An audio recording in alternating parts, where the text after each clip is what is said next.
প্রিয় দর্শক, আপনাদের সবাইকে স্বাগত জানাচ্ছি এনটিভির প্রতিদিনের আয়োজন স্বাস্থ্য প্রতিদিন অনুষ্ঠানে। আপনাদের সঙ্গে আছি আমি ডাক্তার সানজিদা হোসাইন। দর্শক, যে বিষয়টি নিয়ে আজ আমরা আলোচনা করব সেটি হচ্ছে হাড়ের জন্মগত ত্রুটি। এই বিষয়টি নিয়ে আলোচনার জন্য আমাদের স্টুডিওতে আজ উপস্থিত আছেন একজন বিশেষজ্ঞ চিকিৎসক। চলুন পরিচিত হওয়া যাক আজকের অতিথির সাথে। ডাক্তার মনোয়ারুল ইসলাম 1956 সালের ফেব্রুয়ারিতে সিরাজগঞ্জ জেলায় জন্মগ্রহণ করেন। তিনি 1982 সালে চট্টগ্রাম মেডিকেল কলেজ থেকে MBBS ডিগ্রি অর্জন করেন। এরপর তিনি চিকিৎসা বিজ্ঞানে উচ্চতর MS ডিগ্রি লাভ করেন।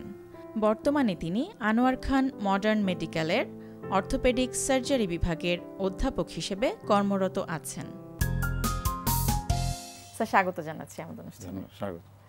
স্যার, যেটি আমাদের আজকের বিষয় যে জন্মগত ত্রুটি হাড়ের, এই হাড়ের জন্মগত ত্রুটি আসলে কি কি ধরনের হয়ে থাকে? জি, আপনাকে অনেক ধন্যবাদ। আমাদের জন্মগত ত্রুটি আমাদের অনেক হয় এবং এই জন্মগত ত্রুটিটা আমরা যদি জন্মের সাথে সাথে যদি আমরা ধরতে পারি তার চিকিৎসাও অনেক সহজ। যেমন জন্মগত ত্রুটির মধ্যে একটা বিরাট ত্রুটি হচ্ছে আমাদের যেটা দৃশ্যমান, সেটা হচ্ছে পা। দেখবেন যে পা বাঁকা হয়, যেটাকে আমরা সাধারণ বাংলায় কিংবা আমরা এমনি বলি যে ক্লাব ফুট। তো দিস ক্লাব ফুট, এটা from just after delivery the treatment should start. এটাকে আমরা যে কখনো দেরি করি, যত দেরি করব আমাদের এটা চিকিৎসার ফলাফল জন্মের সাথে সাথেই এটি শুরু করতে হবে। কিছু জন্মগত ত্রুটি আছে যেগুলি আমাদের সহসা পরীক্ষা না করলে এটা ধরা পড়ে না। যেমন আমাদের দুইটা কোটি, এটাকে বলা হয় developmental dysplasia of the hip. এই হিপে নিউবর্ন বেবিকে যদি আমি একজন ভালো অর্থোপেডিক সার্জন কিংবা একজন যার মনোযোগ না আছে, সে যদি না দেখে, সে এটা মিস করতে পারে। এবং এই developmental disorders of the hip, এটা যদি প্রথমে যদি মিস করে, ইউজুয়ালি যারা এই জিনিসটা একজন ডাক্তারকে দিয়ে দেখায়নি, অনেক সময় আছে যে ওই বেবি যখন হাঁটে এবং তাদের হাঁটাটাও দেরিতে শুরু হয়। সাধারণত আমরা জানি যে বেবি হাঁটে 1 থেকে 1.25 বছরের ভিতরে হাঁটে, 12 থেকে 15 মাসের মধ্যে হাঁটে। ও দেখা যাবে যে হাঁটা শুরু করছে 15 থেকে 18 মাসের মধ্যে। এই যে ডিলে অফ স্টার্টিং ওয়াকিং, এটা মানুষকে অ্যাওয়ার করতে হবে। এবং সে যখন হাঁটবে তখন মনে হবে যে সে দুইটা পা ফাঁক করে হাঁসের মতো হাঁটে। এই সময় যখন যদি ডায়াগনোসিস হয় যে হিপ দুইটা জন্ম থেকেই আলাদা বাইরে রয়ে গেছে, the treatment is becomes very difficult. আচ্ছা, তাহলে যাতে আমাদের জন্মগতভাবে পরপরই ওই বেবিকে দেখতে হবে এবং জন্মের পরপরই ওই যদি চিকিৎসা শুরু করা যায়, এটা সম্পূর্ণ কিউরেবল। তার মানে জন্মের পরপরই এই বিষয়গুলো আসলে বের করে আনতে হবে যে কোনো সমস্যা আছে কিনা, আমাদের আছে কিনা। আচ্ছা, তাহলে আপনার পরামর্শ কি থাকবে আসলে কখন মানে এই সময়টা যাতে সময় মতো এই প্রবলেমটা বা সমস্যাটা যাতে ধরা যায়, তাহলে কি করণীয়? প্রথম হচ্ছে যে বাইরের দেশে তো এটা মা যখন গর্ভে তার সন্তানকে ধারণ করে তখনই এটা ধরে ফেলে, কিন্তু আমাদের দেশে যেহেতু অনগ্রসর দেশ, এখনও পর্যন্ত আমরা সেই লেভেলে যাইনি, হাইয়েস্ট লেভেলে।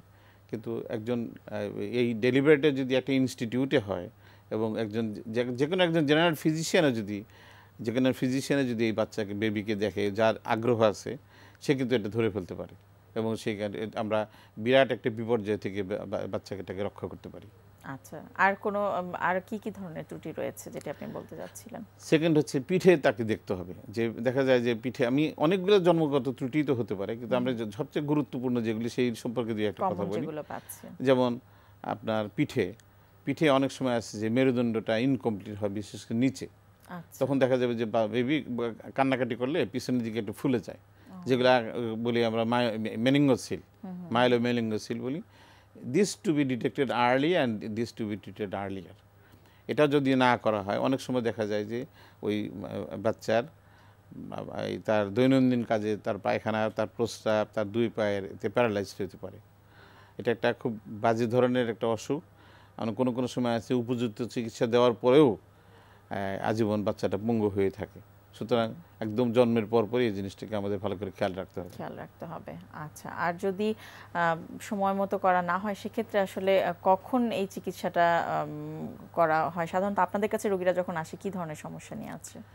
আমাদের কাছে সমস্যা নিয়ে আসে, বেবি দেখা যায় যে হয়তো ইনকন্টিনেন্স বলে, যেরকম বাচ্চা এই পেশাবে কাপড় নষ্ট করে দেয়, তারপরে তার পায়ে কোনো অনুভূতি না, যে সময় তার দাঁড়ানোর কথা সে দাঁড়ায় না, তারপরে অল্পতেই কেটে যায়। কারণ যেহেতু বাচ্চার অনেক সময় আছে যাদের তার নার্ভাস সিস্টেম ডেভেলপ করে নাই, তার অনুভূতি প্রবণ যে স্কিন সেটা তৈরি হয়নি, ও হাঁটছে ঘুরছে তার মধ্যে চামড়া কেটে গেছে, ও টের পায়নি।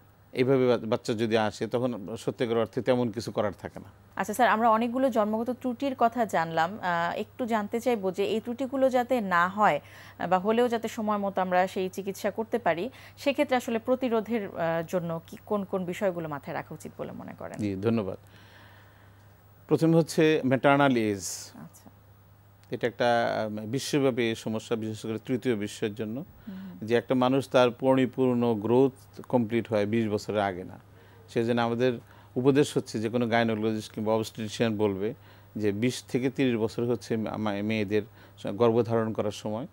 তার আগে সেজন্য তার আগে এবং তারপরে গর্ভধারণ করবে না। যত আগে হবে এবং তারপরে হবে তত জন্মগত ত্রুটি বাড়বে।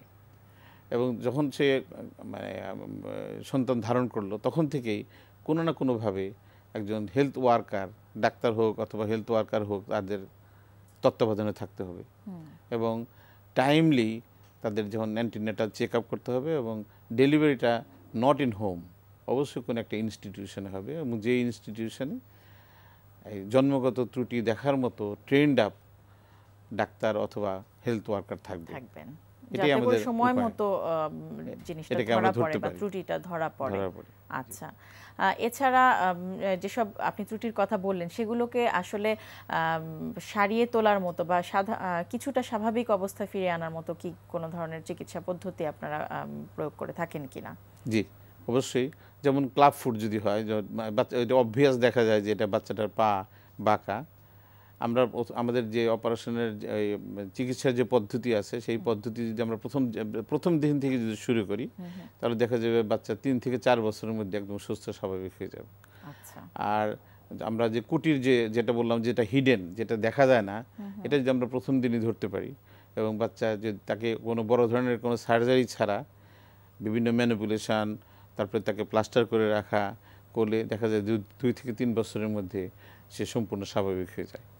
আচ্ছা, এছাড়া আর কোন ধরনের যেটি অত্যাধুনিক চিকিৎসা পদ্ধতি যেগুলো আমরা দেখি যে বহির্বিশ্বের বা উন্নত দেশগুলোতে হচ্ছে, সেগুলো কি আমাদের দেশে করে থাকেন কিনা, বা রিপ্লেসমেন্ট থেরাপি সার্জারি এক্ষেত্রে কোনো ভূমিকা পালন করে কিনা? নবজাতকদের সাধারণত রিপ্লেসমেন্ট সার্জারি করা হয় না, তবে যদি একদম নেগলেক্টেড কেস হয়, সাপোজ আমরা এর আগে আলোচনার সময় বলছিলাম যে development delay specially of the hip, যদি হিপ জয়েন্ট যদি দুইটাই ছুটে যায়, এবং এটা যদি এই বেবিরা যদি 3 থেকে 4 বছরের মধ্যে আসে, এটা আমাদের দেশে আসে, তখন আমরা খুব চরম বিপদে পড়ি।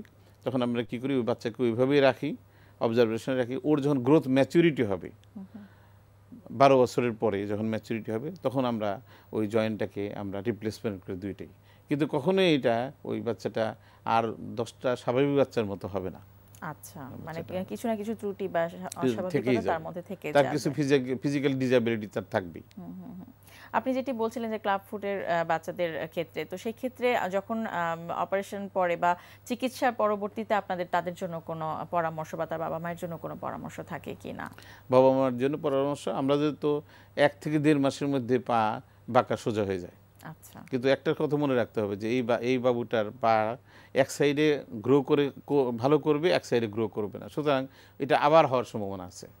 সুতরাং তাদেরকে আমাদের সাথে সবসময় যোগাযোগ রাখতে হবে টিল ম্যাচুরিটি। আমরা সাধারণত বলি স্কুল গোয়িং এজ পর্যন্ত, 6 বছর বয়স পর্যন্ত আমরা তাদেরকে রেজিম দিয়ে দিই। কেউ 15 দিন, 1 মাস, 3 মাস, প্রতি 6 মাস পর পর, এবং এভরি বার্থডে তারা আমাদের কাছে আসবে, ফলো আপের জন্য আসবে, এবং যদি কোনো সমস্যা হয় তাহলে সেটা আবার চিকিৎসা করবে। স্যার, অনেক অনেক ধন্যবাদ, অনেক গুরুত্বপূর্ণ তথ্য জানলাম আপনার কাছ থেকে। আপনাকে ধন্যবাদ, দর্শকদের ধন্যবাদ। প্রিয় দর্শক, আমরা জানলাম হাড়ের জন্মগত কি কি ত্রুটি রয়েছে এবং তার প্রতিরোধে বা প্রতিকারের কি কি উপায় রয়েছে, সেই বিষয়গুলো নিয়ে বেশ কিছু গুরুত্বপূর্ণ তথ্য এবং পরামর্শ জানলাম আজকের অতিথির কাছ থেকে। আশা করছি আপনাদের উপকারে আসবে।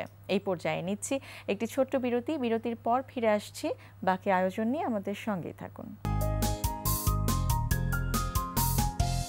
দর্শক, বিরতির পর আবার স্বাগত জানাচ্ছি স্বাস্থ্য প্রতিদিনে। এখন আপনাদের জন্য রয়েছে আমাদের নিয়মিত আয়োজন সুস্থ দেহ সুস্থ মন। আজকে আমরা শিশুদের ব্যায়ামের এই এপিসোডে আমরা ইউজ করব ফ্লেক্স ব্যান্ড। ফ্লেক্স ব্যান্ড ইউজের প্রথমে আপনাকে খেয়াল করতে হবে যে এর বিভিন্ন ধরনের রেজিস্ট্যান্স আছে, যে খুব সফট অথবা মিডিয়াম অথবা হার্ড। আপনাকে চয়েস করে নিতে হবে যে আপনার শিশুর বয়স কেমন বা তার শক্তি বা সামর্থ্যটা কতটুকু, সেই অনুযায়ী। বা যদি মনে করেন বয়স বা শক্তির ব্যাপার না, যেহেতু সে নতুন, তাহলে আমরা বলবো যে প্রথমেই সফট একটা রেজিস্ট্যান্স ব্যান্ড ইউজ করার জন্য। তো রেজিস্ট্যান্স ব্যান্ড ইউজ করার মূল কারণটাই হচ্ছে যে এতে যেটা হয়, এটা অনেকটা ফিজিওথেরাপির মতো কাজ করে। তো শিশুরা এবং বয়স্করা আমরা দেখি যে এই দুপক্ষই তাদের কিন্তু সুপারভিশনের দরকার হয়। তাদের হাড্ডির একজনের গঠন বৃদ্ধি হতে থাকে, আরেকজনের ক্ষয় হতে থাকে।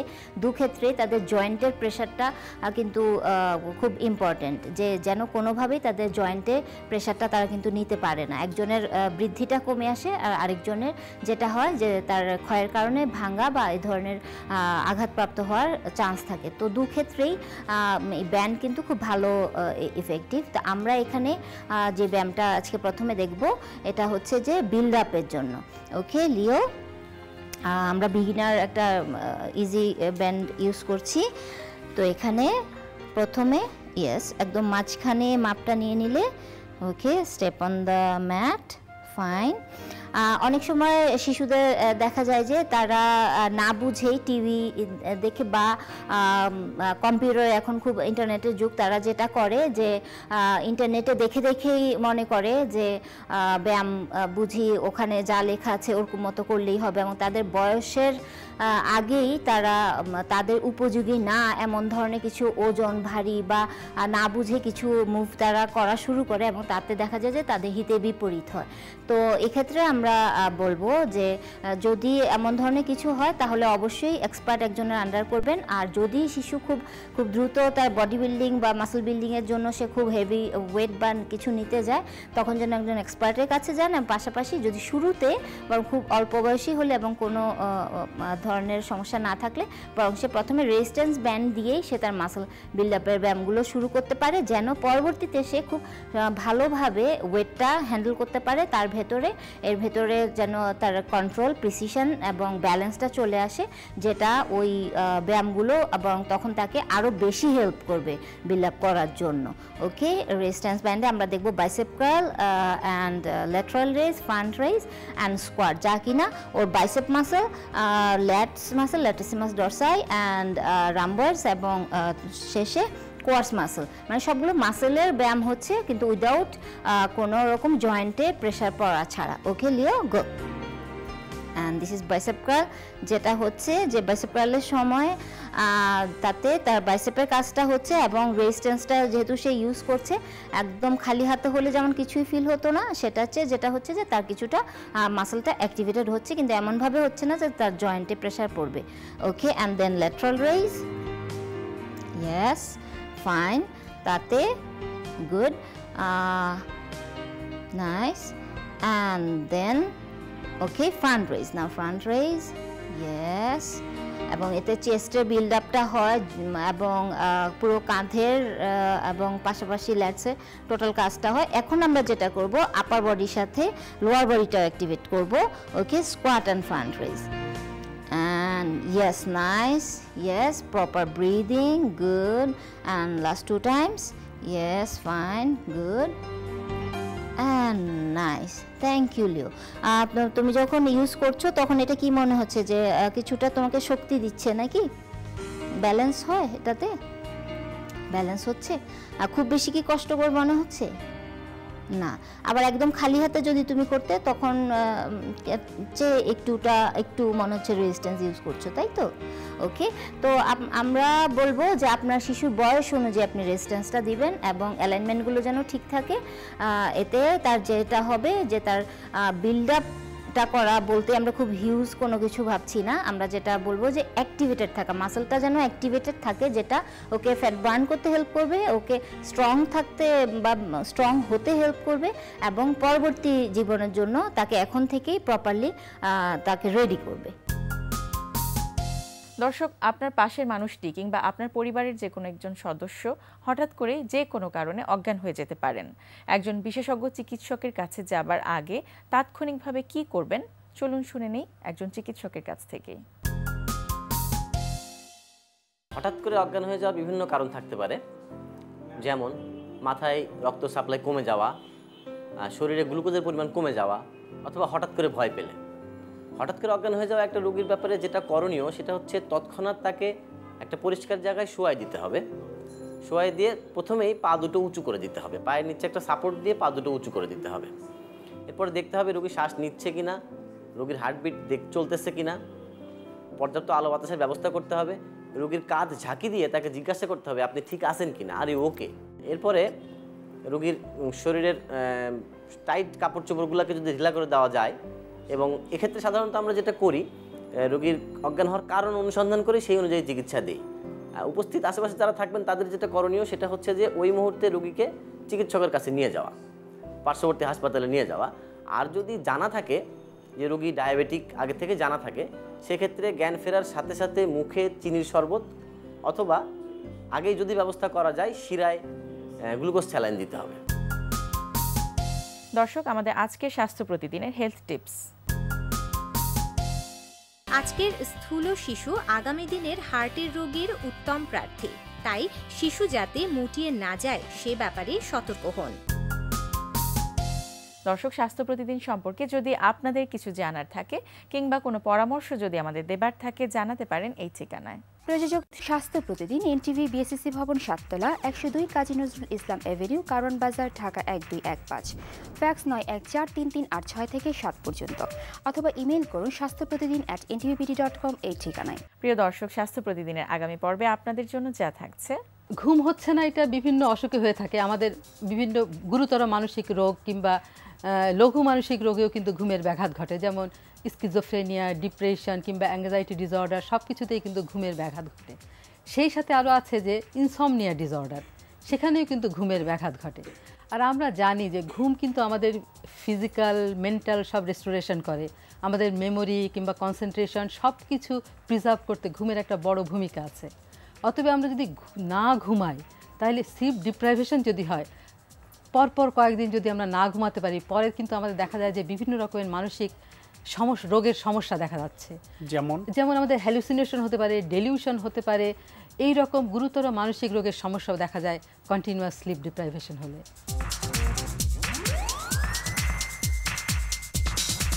দর্শক, বিশ্বের যে কোনো প্রান্ত থেকে যে কোনো সময় আপনাদের পছন্দের অনুষ্ঠান স্বাস্থ্য প্রতিদিন দেখতে চাইলে ভিজিট করুন আমাদের পূর্ণাঙ্গ ওয়েব পোর্টাল www.ntvbd.com।